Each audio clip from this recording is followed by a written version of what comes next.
Hello students, how are you? I hope you all are enjoying your studies and also your lockdown period. So today I am going to share another video of class 10th of your prose section lesson named as Footprint Without Feet. बेटा इस lesson की जो video है मैं आपके साथ share कर रही हूँ, मैं री अपलोड कर रही हूँ बिकॉज कुछ बच्चों का कहना था जब मैंने कमेंट सेक्शन में पढ़ा कि मैम उसमें आवाज क्लियर नहीं है, सुनाई नहीं दे रहा है, तो मुझे लगा कि आप लोगों के लिए मुझे ये वीडियो फिर से बनानी चाहिए। सो आप लोग जितने भी बच्चे इस बार 10th में आए हैं वो आप कुछ भी कहीं भी आपको कोई भी लेसन चाहिए आप उसे सर्च करके बाय नेम समझ सकते हैं। और कहीं पे अगर आपको कोई प्रॉब्लम आती है या कोई क्वेरी है regarding your syllabus, your class 10th English, 11th English, 12th English, आप मुझसे कमेंट बॉक्स में पूछ सकते हैं। ठीक है, so let us start the story with a scientist named as Griffin. ये जो कहानी है ये एक ऐसे साइंटिस्ट की कहानी है named as Griffin. He was a very lawless person. वो कभी भी कोई काम जो है actually he was very brilliant, लेकिन he always use to misuse his power. मतलब अपनी जो उसके पास नॉलेज थी उसको हमेशा मिस यूज करने की वो सोचता था।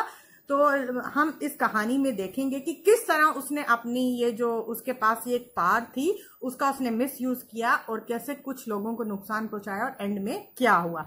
सो let us watch the story.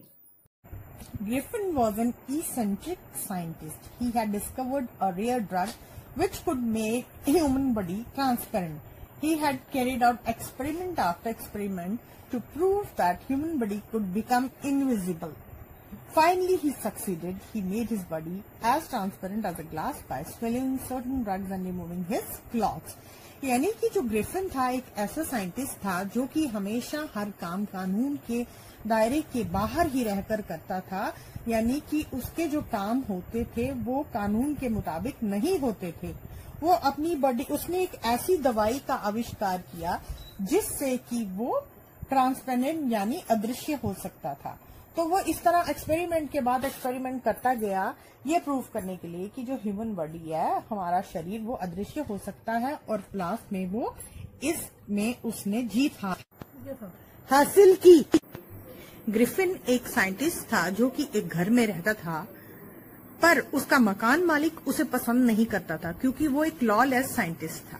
वो उसे घर से बाहर निकालना चाहता था, इसलिए उसने उसे घर से निकाल दिया। और ग्रिफिन ने गुस्से में क्या किया कि उसके घर को आग लगा दी। आग लगाने के बाद ग्रिफिन उस घर से भाग गया। वहां से भागने के बाद जब लंदन की गलियों में दो लड़कों ने उसके फुटप्रिंट्स देखे तो वो हैरान रह गए कि ये अदृश्य कैसे हो गए, ये पैरों के निशान गायब कैसे हो गए। तो वो एक्चुअली में वो निशान जो थे वो ग्रिफिन के ही थे, क्योंकि मैंने पहले जैसे बोला कि Griffin was an eccentric person, वो एक लॉलेस पर्सन था और उसने एक ऐसी दवाई का आविष्कार किया था जिसको खाने से वो इनविजिबल हो जाता था, अदृश्य हो जाता था। पर उसने ये समय बहुत ही गलत चुना था क्योंकि वो जनवरी का महीना था, सर्दियों का बहुत ठंडा दिन, इसलिए वो ठंड के मारे कांप रहा था। तो वो भागता भागता एक दुकान के अंदर घुस गया जहां पे उसे गर्म कपड़े मिले। उसने वो कपड़े अपने आप को सर्दी से बचाने के लिए कपड़े पहन लिए। बट सुबह जब वो उठा उसे लोगों ने देख लिया और वो वहां से भागा, क्योंकि याद रहे कि वो अदृश्य तभी होता था जब उसने कपड़े नहीं पहने। अपने आप को ठंड से बचाने के लिए उसने एक नाटक कंपनी की दुकान ढूंढने का सोचा जहां उसे कुछ कपड़े मिल जाएं। और उसे वो दुकान मिल भी गई जहां पे उसे कुछ कपड़े भी मिल गए, काला चश्मा, ओवरकोट, एक टोप, और फिर उसने अपने चेहरे को भी पट्टियों से ढक लिया। और उसके बाद उसने उस स्टोर कीपर के मालिक को घायल किया और उसे मारने के बाद वहां से उसके पैसे लूटे और फिर वहां से वो भाग गया। फिर एक लोकल ट्रेन के जरिए वो एक आइपिंग नामक गांव की तरफ चल पड़ा। वहां वो एक लोकल इन में पहुंचा और उसने वहां पर 2 कमरे किराए पर लिए। वहाँ की मालकिन ने ग्रिफिन से कहा कि वो वहाँ अकेला रहना चाहता है तो कोई उसे परेशान नहीं करेगा। उसने उसे कुछ पैसे भी दे दिए और कहा तुम जब तक चाहो रह सकते हो। और अब उसने पूछा कि तुम्हारा चेहरा किस हादसे में खराब हो गया। उसने कहा मुझे कुछ प्रॉब्लम की वजह से मेरा चेहरा खराब है, इसलिए मैंने पट्टी बांधी है। मालकिन बहुत हैरान थी, पर कुछ ही दिनों में जो ग्रिफिन था उसके पैसे खत्म हो गए और वो कुछ दिनों में उसके साथ एक बहुत विचित्र सी घटना घटी।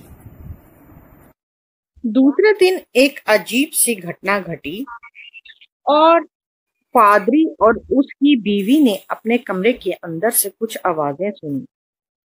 सीढ़ियों से आती हुई उन्हें पैरों की आवाज सुनाई दी, जो कि पादरी के डेस्क में से पैसों के निकालने की आवाजें थी। कमरे के अंदर जब वे गए तो कमरे में उन्होंने देखा कि अंदर कोई नहीं था, लेकिन जब डेस्क खोला गया तो उसके पैसे रखे गए गायब हो गए थे। ये देखकर वो हैरान हो गया और पादरी पूरा दिन इस बात से बहुत ही अचंभित था।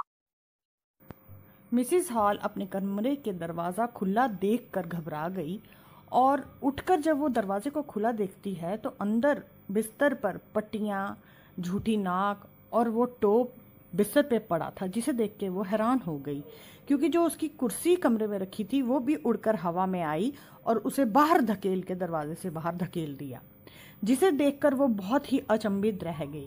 दरअसल ये कुर्सी उस ग्रिफिन ने उठाकर उसे बाहर धकेला था क्योंकि वो अदृश्य हो चुका था। बिना कपड़ों के, जैसा कि मैंने आपको पहले बताया, बिना कपड़ों के वो इनविजिबल हो जाता था।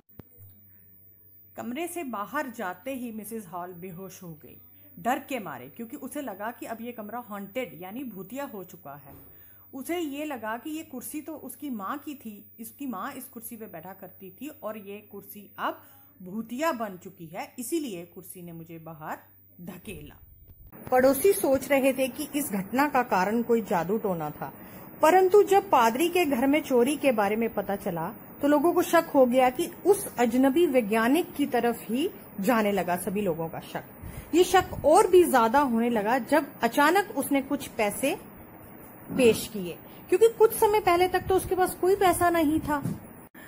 तो गांव के लोगों ने सिपाही को, वहां की पुलिस को चुपके से बुला लिया, लेकिन श्रीमती हॉल, मिसेस हॉल, जो कि जिस कमरे में वो रहता था ग्रिफिन, उसकी मकान मालकिन थी, सिपाही के आने से पहले ही वो ग्रिफिन से भिड़ गई और उससे पूछने लगी कि उसने उस कुर्सी के साथ क्या किया था। वो ये जानना चाहती थी कि कैसे वो एक बंद कमरे में घुसा और कैसे वहां से बाहर आया।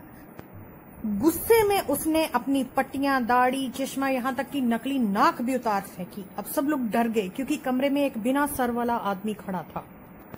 इतने में सिपाही जैकर्स भी आ पहुंचा ताकि ग्रिफिन को पकड़ लिया जाए। मगर वो ये देखकर हैरान रह गया कि उसे एक ऐसे व्यक्ति को पकड़ना था जो बिना सर के था।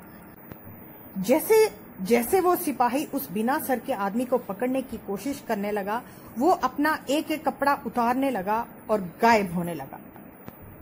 अंत में सिपाही ने अपने आप को एक ऐसे व्यक्ति से स्ट्रगल करते हुए पाया जिसको वो देख ही नहीं सकता था, जो दिखाई नहीं दे रहा था। जिसने भी इसकी मदद करने की कोशिश की उस पर मुक्के बरसने लगे, जो कि समझ में नहीं आ रहा था कि कहां से आ रहे हैं। तो जैकर्स लड़ते लड़ते बेहोश हो गया और गिर पड़ा और ग्रिफिन भागने में सफल हो गया। सब चिल्ला रहे थे। अंत में लोग चिल्लाने लगे कि पकड़ो पकड़ो पकड़ो, किंतु ग्रिफिन वहां से भाग गया। So this was the story of Griffin. I hope you all have listen and watch the video carefully, और आपको समझ भी आ गया होगा अच्छी तरह से। सो पूरा ध्यान से आप इसे सुनिए और समझिए, और फिर आपको अगर कोई डाउट है तो आप मुझे कमेंट बॉक्स में डाल के पूछ सकते हैं। Thank you very much.